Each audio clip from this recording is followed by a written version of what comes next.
Welcome to the CypherCon podcast, Dan. Thanks for joining me. Thanks, my pleasure. I thought, we were talking a little bit before we started here, and I thought it'd be interesting if you could talk about your journey to, coming from studying music to becoming the global director at TransUnion, and just talk about how what was your journey like? Because we talked about some really interesting paths that you took, and I was wondering if you could talk a little bit about that for the audience, because it sounds you've done a lot of interesting things. Sure. To start off my journey, first off, I got to admit, like, I'm a big geek. I started in computers in high school in the early 90s, late 80s. My first girlfriend, I actually met over a dial-up modem on a Galacticom multi-line BBS. So that gives you an idea of how much of a geek I am. But my passion in high school, my two passions were music and computers. And originally started off as a music major at the University of Wisconsin-Milwaukee. Okay, and what did you play any certain instrument, or all of them? I can play any brass instrument. Primarily, I would play euphonium, tuba, and trombone. Okay. So low brass. However, I spent a year there, and not even a year there, my first semester there, and I kind of got burnt out. Had some bad experiences. I actually had a friend dying of cancer and had an opportunity to go see him one last time, and like my music professor just tore me a new one because I missed a concert to do it. And Wow. so I was kind of burnt out, and to pay for school, I was working at a small computer shop in Brookfield, Wisconsin, doing break and fix work of just building computers and like really learning the basics. This is back in '92, and a VP at a consulting firm had bought his computer from there, and I ended up doing some break and fix work, which then led to me doing some networking work for him. And he really kind of found that I had a knack and skills for technology, and we got into discussing security and stuff. And he was a VP at a boutique consulting firm called CPU in Milwaukee, and he kind of took me under his wing, gave me a job, taught me the ropes, and I started my career in there. And then 6 months after working for Mac, CPU got bought out by CompuWare, which, back in the early to mid 90s, CompuWare was one of the largest consulting firms on the planet. So I spent a couple of years there, really kind of digging into learning the ropes firsthand, hands-on basis of information security. And at that time, young, ambitious, no kids, no family, no commitments. .com boom kind of saw the writing on the wall of it coming. So I decided to fork out on my own and start my own business and just travel all over the world, just looking for the coolest, most challenging InfoSec gigs, that I could find, which, I spent 10 years of my life traveling basically 100% of the time all over the world, doing all sorts of cool stuff, made a lot of government friends, got a lot of government contracts, did a lot of social engineering and pen testing, breaking into banks, breaking into DoD facilities. We were talking earlier, I wrote one of the first manuals for Department of Justice back in the mid 90s on how to seize electronic evidence, because you'd give law enforcement a warrant that had servers and computers on it back then, and it'd be like a deer in headlights. I know how to seize drugs or a bad guy. How do I seize a computer? So, found myself doing that for a decade, and then decided after I got shot, which is a long story in and of itself. Tell Then me I about decided, that. How'd you get shot? well, when I wrote the manual for DOJ, actually my buddy Ernie and I did, and we had just finished the final draft of it, and DOJ had gotten a call from the DA of, hey, we have this bank that the DEA is working with the Peruvian government on investigating for drug laundering, because we're pretty sure that they're laundering drugs for a Colombian cartel. It's an international bank. They have branches in both the US and all throughout LATAM. And, they worked with the Peruvian government. They have these warrants and they have computers and stuff on them. We don't know what to do. Oh, we got just the guys. We'll send them down to oversee collection of evidence. So they send Ernie and I down there, and Down to Peru? yep, we were in Lima. And I mean, we were young and naive and didn't have any idea what we were getting into, but, should have been a clue when we walk in and, all these DEA agents are, putting on Kevlar and, there's working with the Peruvian military in full gear. Oh, wow. And, it's one of these, okay, well, you guys wait outside here. We're going to go in and we'll clear the bank. And after everything is all clear and stuff, we'll bring you guys in to oversee collection of evidence. So they went in and they cleared everything out, and they brought us in to oversee collection of evidence. And I guess they felt that the president of the bank, who was like all in a really nice suit and all professional, wasn't that big a threat. They had patted him down, all that, but apparently somehow they had missed that. I guess somewhere in his suit coat, he had a little 38 snub-nosed revolver like sewn into it. And the next thing you know, I hear gun bang, and I got clipped, where it hit me in the top of my right calf and came out the bottom of my right calf. Oh, man. And the next thing you know, there's a DEA agent and a Peruvian corpsman like running up to me, and like while I'm standing there, the guy pulls out a med kit, is trying to convince me to lay down, but I'm kind of in shock and don't know what's going on. Pulls out a scalpel and slices my calf open to clamp off the artery, because it had clipped the femoral artery, and I guess it was like squirting. Oh, wow. Which point I pass out cold. And I wake up on a helicopter we as well didn't know was flying us to a carrier sitting in the Gulf, where special forces were waiting in case something went wrong. Oh my gosh. So, which like is funny some mafia too. shit or something. Oh, it is. And this was actually right before my 21st birthday. And you were only 20 when this happened? wow. Actually, Wow. it was one of my birthdays. I got to think about that. 96. Actually, I was older than 21. It's still early 20s. And I missed my birthday, and I'm an identical twin. So Okay. I was supposed to go out for dinner with my mom, my dad, my sisters, and my brother for our birthday. And I actually missed it while I was laying in Bethesda Naval Hospital recovering. And I could not tell my own family about that. That was classified up until probably about 15 years ago. Oh, wow. And up until that point, I couldn't even tell my own family why I missed my own birthday. And my mom's an ER nurse, and I'm trying to, at that point, stitches, and now the scar that's on the front and the back of my leg. And Wow.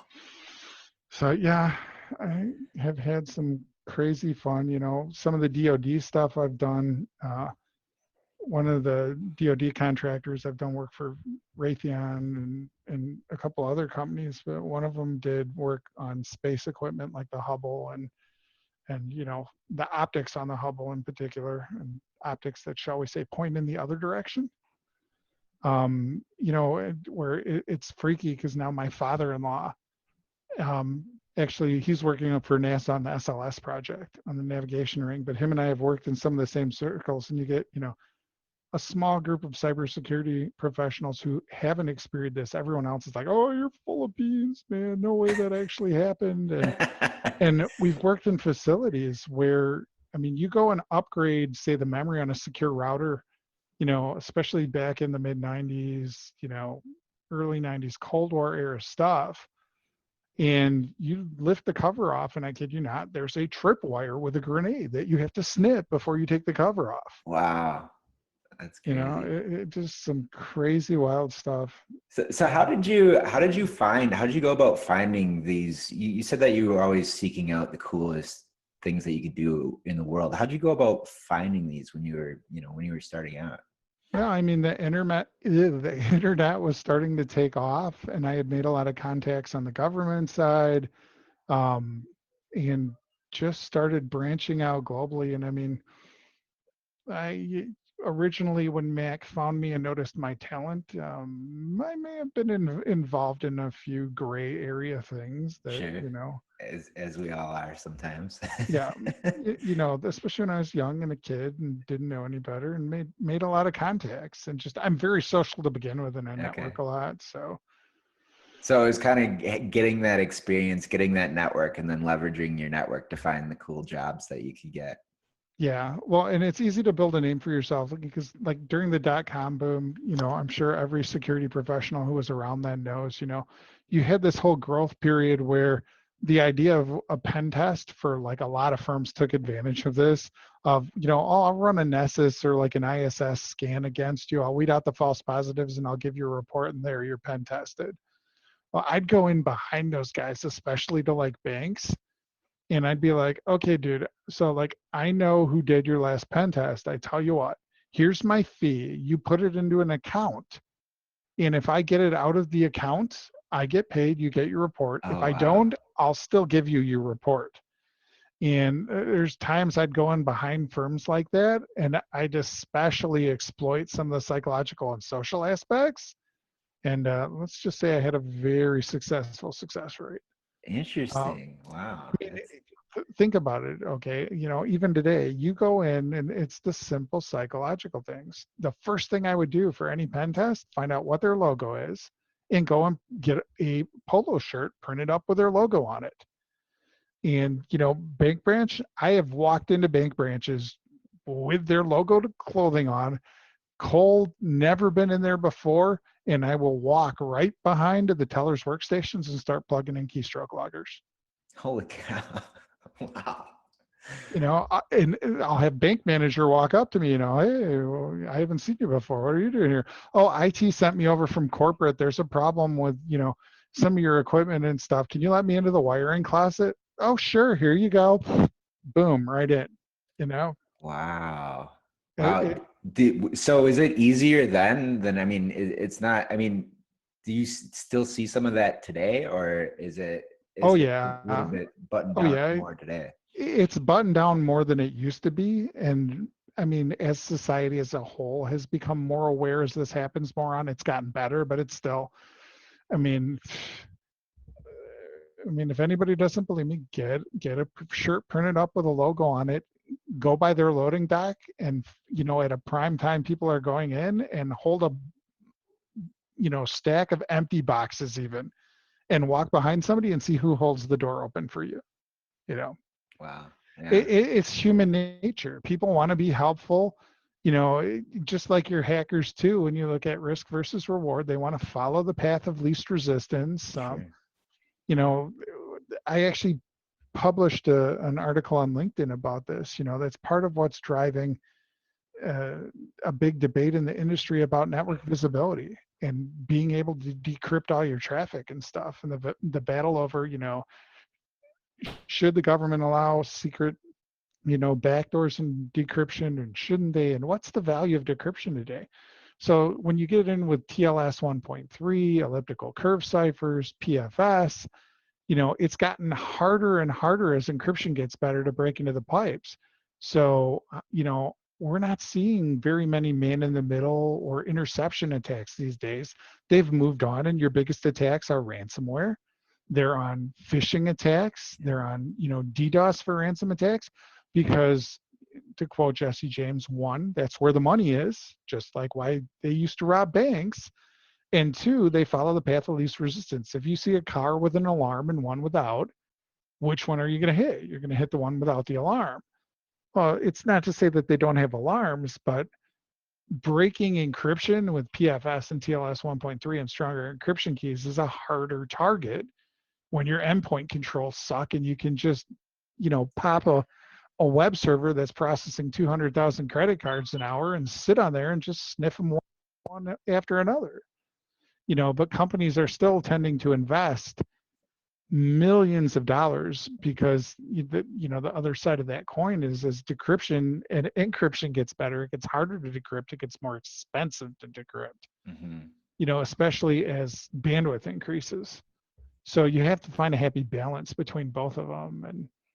And I butt heads regularly, with other professionals in the industry that, oh my gosh, you have to have every packet. And Ideally, in an ideal world, if I had a blank checkbook, you betcha, I sure as heck would. But businesses still have to generate a profit and generate revenue, and you got to find a happy balance between what you really need to see and where the value in that is versus investing some of that money in better endpoint controls. Yeah, yeah, and I think you hit it on the head when you're talking about phishing attacks too, because the weakest link in any system is the people, right? So it's about how can I figure out how to get somebody's credentials so that I can get into the system, and then figure out how I can get in from further further through the network once I get one piece of it, right? Yep. I mean, some of the psychological stuff, and you can come up with some really creative low-cost controls that cost so little but play on the psychology that are so effective. It's crazy. I was working on a campus environment that had a requirement everybody has to wear their security badge. People walking around, you were supposed to question, where's your badge? And um, when I started there, they probably had about 50 to 75% compliance with that policy. So, I spent $800 a year, 4 times a year. I'd bring in literally somebody off the street who clearly didn't belong there. I'd give them $200 and I'd say, here, you wander around campus. The first person that stops you, you hand them $100 bill and you can keep the second one. And I mean, within 24 hours, we would go from, a 50 to 75% compliance rate to over 99% compliance rate. Wow, And the detection time of somebody not wearing a badge, I mean, people were actively looking for it. It all plays on psychology. yeah, aligning those incentives. If I can get $100 for reporting someone, yeah, I'll do, or asking them, right? Like I'll do that. Yep. And it's risk versus reward. It's the other thing I harp on, and I don't get why more companies don't do this. Every application, every database, you should be thinking about, how to detect malicious activity using low-cost psychology. Put it in your application, put in a user account of Jay Bezos, with a password that's just weak enough that it's going to be one of the first ones popped. What hacker do you think in your right mind, like especially if you're a retail company, I mean, Target was breached for months, Gap was breached for months before they detected it. If you put an account in there with the initials J Bezos, boom, you are going to know immediately if the goal of that account is this is just a tripwire, because there's no hacker in their right mind that is going to see that and see the possible reward outweighing the risk that thing isn't going to get popped like that. It's funny. I wonder how many Jay Bezos honeypots are out there. There's probably a few of them. There's probably a few, but if you in like within the corporate infrastructure of a Fortune 500 and stuff, I bet you there's very few, relatively speaking. And again, how much does that cost? I'm sorry, everybody should be approaching their CISO and their board. You got to let me do this. I mean, detection times are still in our industry measured oftentimes in months. And the more time on target an attacker has, the more damage they do. It's a reality in our industry. It's not a matter of, if I get hit, it's when I get hit. Right. And detection time is key in reducing the amount of damage that they do. Yeah, and that seems like a pretty simple, proactive way to, when someone hits that that's a nefarious actor. They're after money, information, whatever. And can you talk a little bit more to that about, the psychology of a cyber criminal? Like, what are they looking for? And it might be different, like whether they're a state actor or someone looking for money. Are there like different, I guess, archetypes of these cyber criminals? Oh, there are. When I was at the university, we actually had a project going on when I was at the Mortgage Institute to classify and identify hackers as part of the compute cluster that we built there, scanning code, looking specifically for vulnerabilities. I mean, you could clearly tell the difference between a state-sponsored, military-trained Chinese hacker because their methodology and techniques were so regimented and trained that it was obvious, versus, a kiddie scripter. You could kind of follow through their path through the system, looking at the particular techniques that they use, the style of their typing, and it's almost like the signature of a bomb maker. And that, every hacker, unless you get into those state-sponsored sites where it's a regimented trained program, has their own unique style and profile. I mean, it really is a lot about psychology. We had one instant recently where, a buddy called mine up and was wondering, well, we got this server and nobody knows what it is, but it's, pounding on our database servers. You got any ideas? Is it one of yours? Do you know who I can call? And, I didn't have any clue of whose it was. So they immediately start going to technology. Well, let's track down the server. What port is it plugged to on the switch? Let's look at the MAC table, which would have taken them probably at least half an hour. And I went, wait a minute, what's the name of the server? And the server was something dash linux dot domainname.com. Well, okay, it took me a whole 30 seconds to go, wait a minute. Okay, so dash dash dash doesn't tie to like our normal naming standard or any of our locations. Where do you typically see dash dash dash? Well, don't you normally see that when developers annotate their code, they use their initials? Did anybody check if a developer's got a server out there, or if maybe somebody's doing some pen testing, or the red team's, probing you guys, and maybe that's the initials of a user? And sure enough, it turns out I made some inquiries into, the red team that operated for that company and asked them, hey, do you guys happen to have somebody with the initials blah, blah, blah?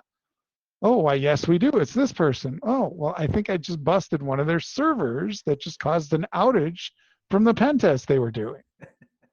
Where it would have literally taken them at least half an hour to an hour, and it was middle of the night of waking people up, to track down what this was, rather than just thinking again about the psychology of, okay, does this follow the naming standard? No, it doesn't. What could be these 3 digits be? Well, somebody's initials. That's interesting. Yeah, and yeah, it's a matter of, I guess, recognizing. You recognize that the pattern, it didn't fit the pattern, but like, okay, what pattern does that fit? And figuring out what are the habits of, some of the pen testers or developers or whatever, like what could this be? And I think that's an interesting way of looking at things, because I think a lot of times we kind of like look past like the obvious thing, right? It's yeah. I mean, as geeks too, we tend to immediately go to, how can I technologically fix this? Yeah. How can I get my geek on, rather than thinking about the why and the potential different avenues of motive, and that the human brain, plays into what's happening around you technologically. Yeah.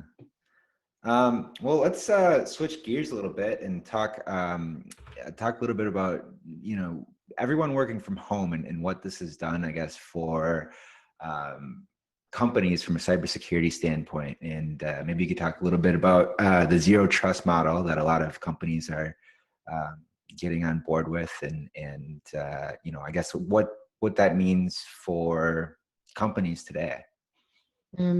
In general, with COVID, I mean, obviously, unless you're living under a rock on an island without any kind of media access anywhere, there's a large swath of people compared to, 6-8 months ago that are working from home.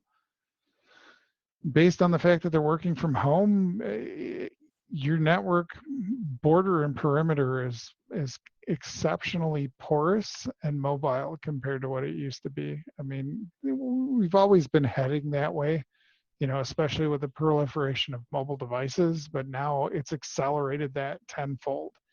And as such, you see a lot of companies rushing to get to the whole concept of zero trust, private access, security access, edge, whatever you want to call it, of where, you know, your data center is basically treated as a hardened entity, and even your own people are treated just like any Joe Schmo out on the internet of, we don't trust you any more than I trust Kevin Mitnick sitting outside my, you know, sitting parked outside my building or at a coffee shop at Starbucks. You know, um, you know, we're certainly as an organization moving that way, you know, in that direction, you know, as are many companies because of it. And, you know, it's gotten a lot of industry traction, and it probably should.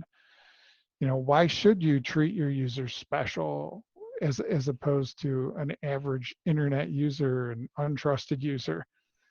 It's spurring on a whole new slew of technologies. You know, as well as tightening down the perimeter. Like, we're trying to get to the point, as are many companies, where the only access in and out of your company is basically 443 traffic.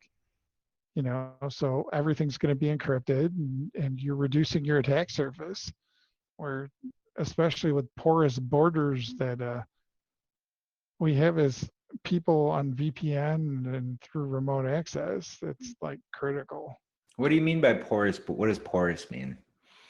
I mean, the ports and services, people want to get to BYOD. They have devices. You're connecting with cloud services. The number of ports and services that are being opened up to networks that aren't adopting a zero trust model, you know, especially when you get into companies that, for whatever reason, think it's a good idea to lift and shift their legacy stuff into the cloud.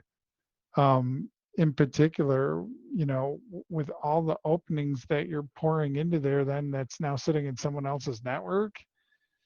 It's, you know, you just have to take advantage of a whole different mindset, um, and a whole different approach to security. Where in the past, firewalls were your gateway in, Sure. you know, where now your firewall is just a couple of ports, you know.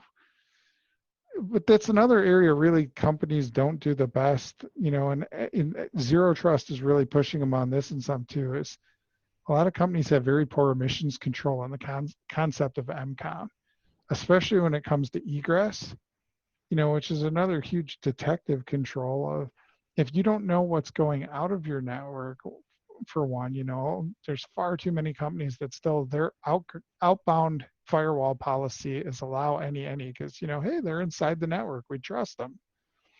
It allows them, if you are breached, you know, I have free and easy access to establish a backdoor, to bring in other tools, to pivot to other places, you know, which on top of the zero trust is driving towards microsegmentation and network segmentation in general, which typically has been very poor throughout the industry. So, I mean, it's a learned battle and learned technologies, but, you know, ironically, some of these concepts and stuff are stuff that we probably should have thought about a long time ago.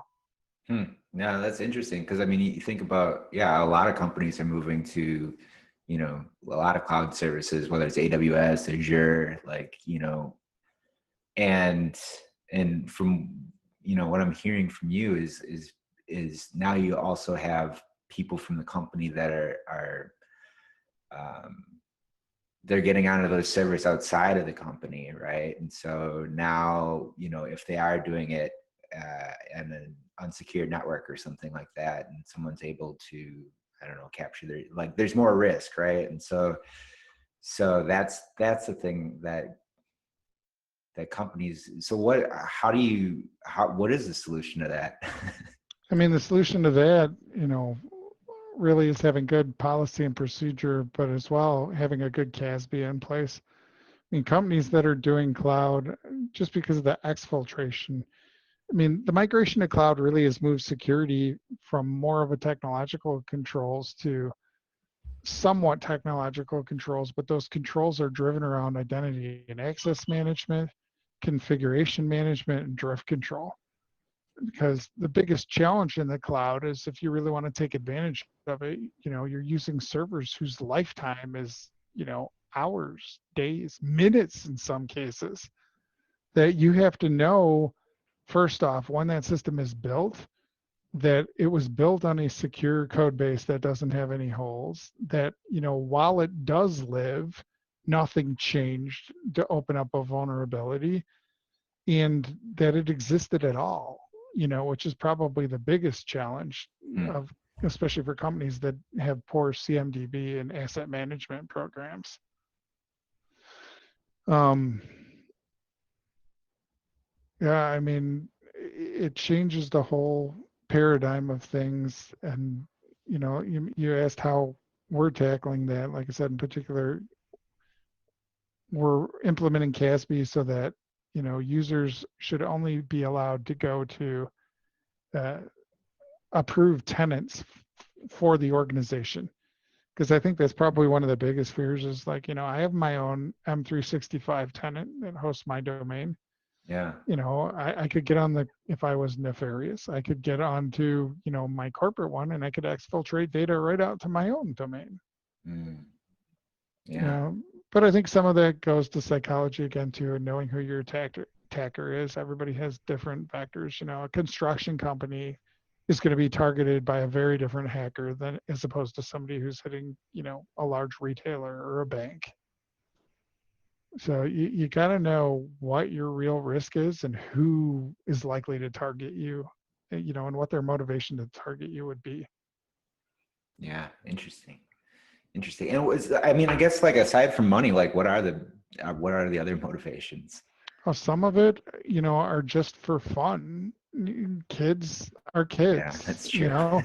and people are people. Some do it for fun, some do it to embarrass.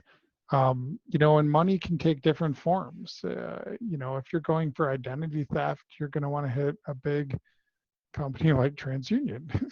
We have a ton of identity information. If you're going to go after money, you're probably going to hit a big retailer, somebody with lots of credit card information. If you're going after intellectual property, usually you're either going to be somebody who's paid by another company, or you're going to be a state-sponsored level attacker trying to get intellectual property. Like a good example is with COVID. I mean, all of the major pharmaceutical companies that are doing any research on COVID vaccines are just being hammered on now by state level programs from various nefarious Huh. countries. Huh. I wouldn't have thought of that, but I guess yeah, that makes sense. Huh. Oh yeah, I mean, when one of the DoD contractors I was working for, good example of this was developed a landing gear on. You remember years back there was a reconnaissance plane that had a mechanical problem and had to make an emergency landing in China. I don't think I remember that one particularly. Now, there was one, and the defense contractor that I was working for had actually designed the landing gear on the plane. Okay. So, I mean, completely obscure part of the plane that has nothing to do with any of the surveillance gear and stuff on it. But the number of attacks coming into us from China went up by Huh. about 1,000% Wow. while that was going on. Huh. Interesting. Wow. So, Wow. Yeah, I learned a lot here, Dan. I appreciate you teaching me a lot about your path and learning the things that you learned along the way, and learning about the psychology, I guess, both from like, a pen testing side and then from the cyber criminal side. It's been interesting to talk to you. Do you have any plugs that or anything you want to share with anyone, any advice, anything like that? I mean, one, I'm going to say, if you're interested and want to learn more about me, just go to my LinkedIn page and start up a conversation. I'm very passionate about this industry, and like I said, I'm a big geek. Right now I manage teams all over the place, and my meeting schedule is just crazy. But at the same time, I love technology so much to the point I have a 42U rack in my house, and running a small OpenStack cloud with various Linux versions. I have an Oculus Rift. I love technology, always will. And I'm always, even as I focus more on management aspects of cybersecurity, I'm always going to love the technology and be involved in it. I teach high school robotics kids Oh, to, cool. to high school students as part of the US First program. there's a huge talent shortage right now. If your kids are not, focusing on some of the STEM stuff and don't have an interest in technology and cybersecurity and stuff, a lot of potential.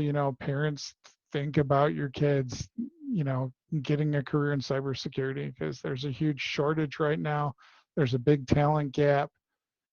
Get them started early, get them started often, and they'll have a good career. And if it's something that they enjoy, which many kids do today, it's a very rewarding career. So Yeah, absolutely. Solving problems. I think that's I don't know. I know that like while I'm trying to solve the problem, like beating my head against the wall. But once I got it, I'm like, all right, I did that one. That one felt good, right? So cool. Well, thank you so much for the time. And you said they can find you on LinkedIn. Is it Daniel Creed in LinkedIn? yeah, it's Yeah, Daniel Creed. Usually pretty easy to find on there. cool. Well, thank you so much for the time, Dan. And yeah, have a wonderful rest of your day. My pleasure. Thanks a lot.